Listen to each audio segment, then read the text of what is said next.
Assalamualaikum warahmatullahi wabarakatuh. Alhamdulillah hamdan katsiran thayyiban mubarakan fi kama yuhibbu rabbuna wa yardah.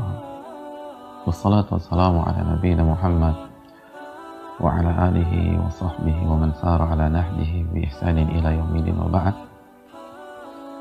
Saudaraku yang dirahmati oleh Allah Subhanahu wa taala, suatu hari ada sebagian para sahabat yang tidak diberikan rizki yang luas oleh Allah Subhanahu wa taala mendatangi Nabi kita sallallahu alaihi wasallam.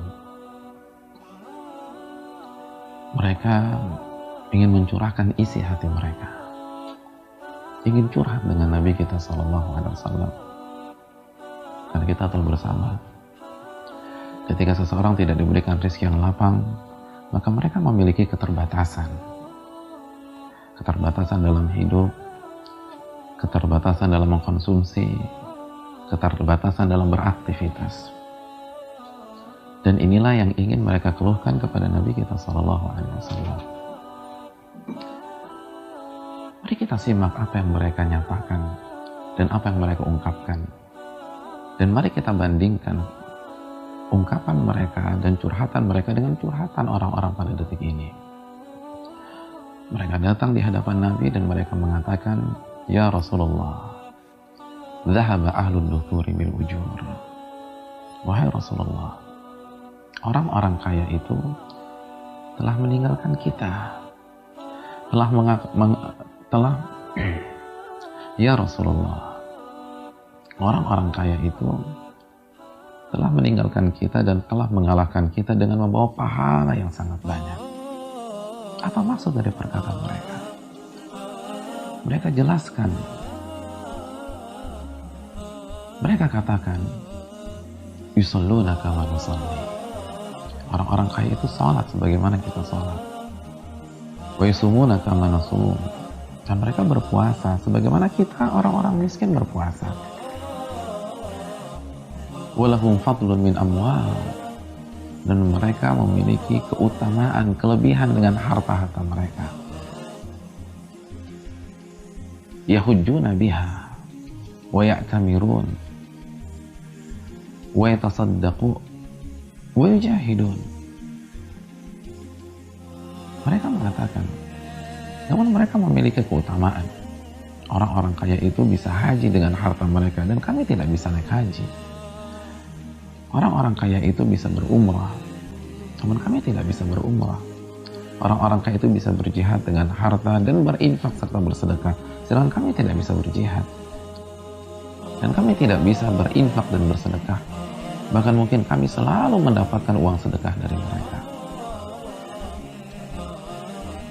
Saudaraku yang dirahmati oleh Allah SWT, inilah yang dirasakan oleh orang-orang miskin pada zaman Nabi SAW.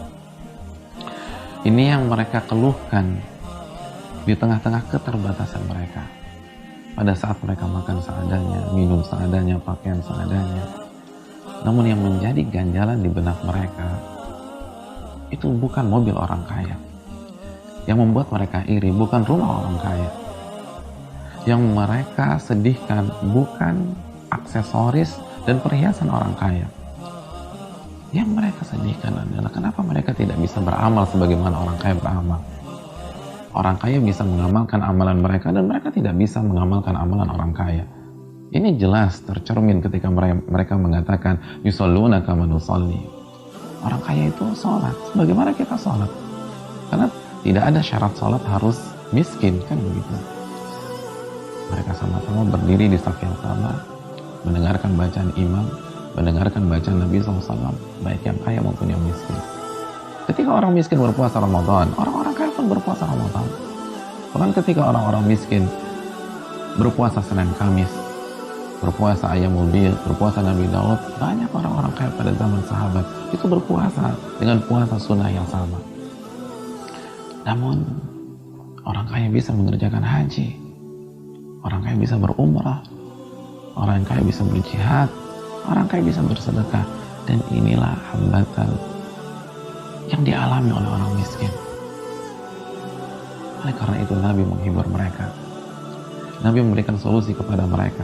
Nabi mengatakan, maukah kalian aku berikan sebuah amalan yang apabila kalian lakukan, kalian bisa menyayangi orang kaya tersebut. Dan tidak ada yang bisa mengalahkan kalian kecuali orang yang mengamalkan apa yang kalian amalkan.